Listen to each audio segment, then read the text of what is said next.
Smart Here Vegas Scents. I'm coming at y'all with a new video here. This one is actually something that I just decided to do spur of the moment here based on a post that I saw in the Scentual Obsessions group.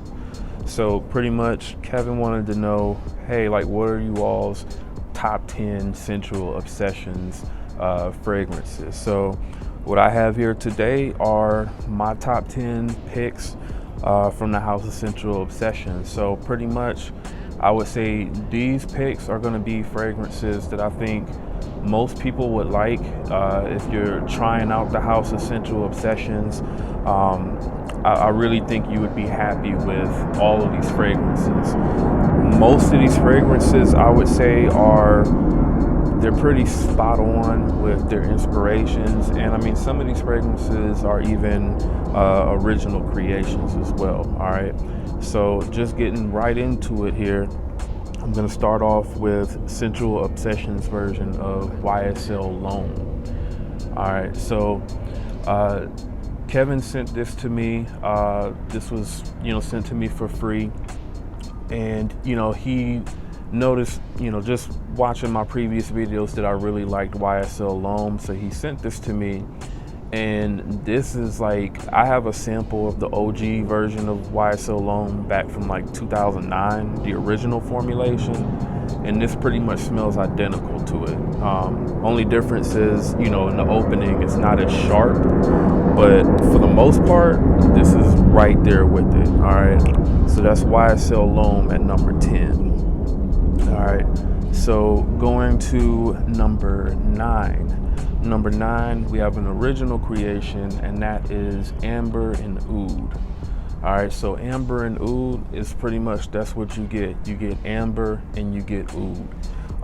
The Oud, I would say, is not really a major player in this one. It's mainly the Amber, and this one comes off as just like a really fresh, almost sort of sweet scent. It's not really like a beast mode fragrance, I would say, in terms of projection.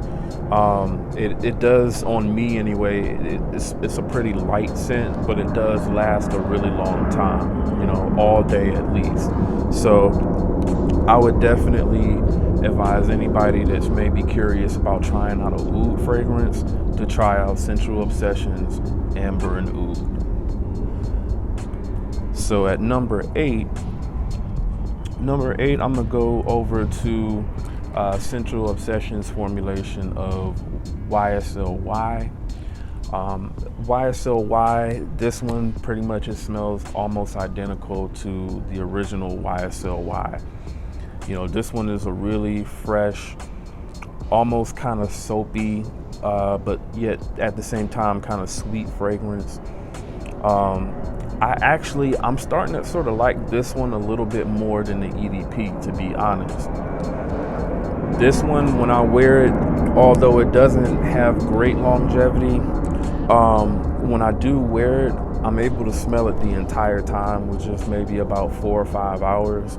And this one, I really love the scent of this. I plan on getting a full bottle of this to wear to the gym.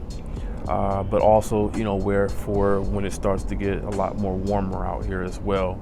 This is a new formulation of it, so I'm not sure on the longevity of this yet. It's too cold for me to wear this fragrance right now, but definitely check this one out, all right? So again, that's YSL Y from Scentual Obsessions. All right, so at number 6, I'm gonna go with Scentual Obsessions version of Dolce Gabbana The One. This is based on the Eau de Toilette version. So this, from what I can smell, it smells pretty much just like Dolce Gabbana The One. Now, I did have the EDP. The only difference I would say between this one and the EDP is this one isn't as sweet and it doesn't smell as rich. It's a little bit more lighter and aromatic, but as far as like in terms of the smell goes, this one I would say it smells just like the one from what I remembered it smelling like. And again, this one, it lasts all day long. So I'm actually wearing this one on me today. It's doing really good on performance. Definitely it projects, I would say, at least for about a good 2 hours or so.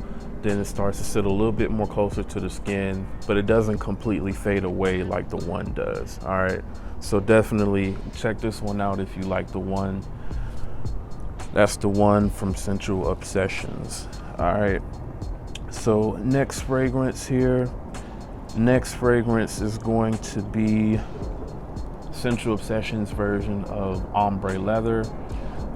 If you're a viewer of the channel, you know that I just reviewed this particular fragrance, or compared it to the original Tom Ford Ombre Leather. And, pretty much, again, this one, it smells a little bit different in the opening. It's not as a natural, or it doesn't have as natural of a leather smell as the original does. It does smell a little bit more synthetic, and I would say maybe a little bit sweeter. But once this dries down, this smells pretty much identical to Tom Ford Ombre Leather, all right? And it does project a little bit louder than what Ombre Leather does as well. So performance on this one is top notch. All right, so again, that is Ombre Leather from Scentual Obsessions. All right, so at number five, I'm gonna go ahead and go with Scentual Obsessions version of Silver Mountain Water. So their version of Silver Mountain Water is not 100% clone, or it's not 100% to the original Silver Mountain Water by Creed. But honestly, I think that this one is a lot more wearable. It doesn't have like that super metallic, sort of inky type of vibe that Silver Mountain Water has. This one, I definitely think it focuses more so on like the green tea aspect of it. And honestly, like I said, I think this is the best interpretation of Silver Mountain Water that I've smelled. Not in terms of accuracy, but definitely in terms of smell and performance. This one, it lasts easily over 12 hours on me. And that's one of the reasons why I love wearing this, especially in the spring. All right. So again, that is Silver Mountain Water from Scentual Obsessions. All right, at number four, I'm gonna go with Vanilla Outlaw.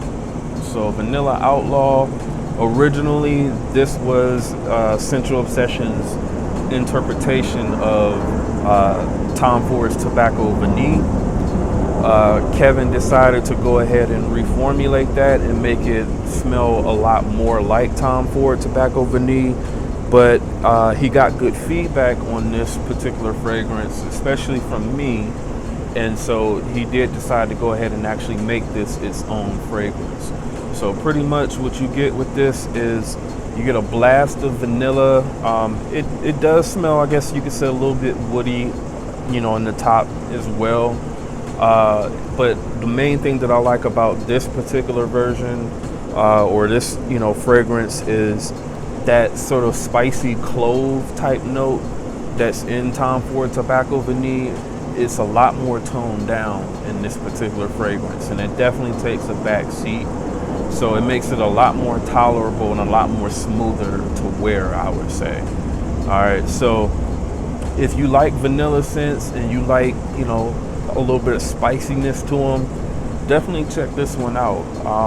And I would say, even if you like Tom Ford Tobacco Vanille, check this one out as well. You might like this one a little bit better. All right. So again, that's Vanilla Outlaw from Scentual Obsessions. So now I'm down to the top three. The top three I have, or at number 3, I have a Ventus Cologne by Scentual Obsessions. So Kevin was able to get this released, I want to say like a couple of weeks after the official release of Creed's Ventus Cologne. And I have to say, man, this really, really smells pretty much identical to it. It's not as sharp or as invigorating, I would say, in the opening. It does feel a little bit more dull in the opening, but once this dries down, this is absolutely a Ventus cologne in the dry down for sure. I would say there's pretty much no differences between this and a Ventus cologne in the actual dry down of the fragrance. All right, so again, that one is a Ventus cologne from Scentual Obsessions at number 3. So at number two, I have Scentual Obsessions interpretation of Sublime Vanille by Creed. And man, this one, I sprayed this one on me last night, and even though this is like a light citrusy vanilla, definitely a vanilla that would be something that you could wear in warmer weather, this still smells great in cooler weather as well. And I really love the blend of like lemon and vanilla with this one. It's really subtle, but it smells really good. You do kind of have to go heavy on the sprayer with this one, since this is such a light scent. But honestly, I would say if you want like a really just simple, just smell good vanilla, this one is a really good choice. Completely unisex in my opinion. And in my opinion, it does smell very much like the original Creed Sublime Vanille, which costs hundreds of dollars, by the way. So, and the longevity on it, the longevity on it is not that great either. So definitely, I would say this is a no-brainer pick if you like that particular scent, Sublime Vanille from Creed. All right. So definitely check this one out. Again, that's Sublime Vanille by Scentual Obsessions. And then the number 1 pick, this one seems to be loved by everybody that is familiar with Scentual Obsessions and that has gotten their nose on it. This one is none other than Andy Warhol, and it's their interpretation of Andy Warhol by Bond Number 9. It's a really nice plum scent. It's great for cool weather, but it's also something that can be worn, I would say, in the spring, summer, and fall as well. This is an all year rounder. Only thing that you would have to do is just pretty much change up the amount of sprays that you do with this one. But man, this one I would say is like definitely one of my favorite fragrances right now, man. So I would say out of all of these fragrances, all of these are definitely safe blind buy picks, but I would say out of all of these, this one is definitely the one that you absolutely want to pick up from Scentual Obsessions. All right, so that's my top 10 list from Scentual Obsessions. If anyone else out there has a bunch of fragrances from Scentual Obsessions as well, let me know in the comment section what your top 10 list is, and if you agree with my top 10 as well. All right, so that's Jamar here, Vegas Scents. I'll see y'all in the next video.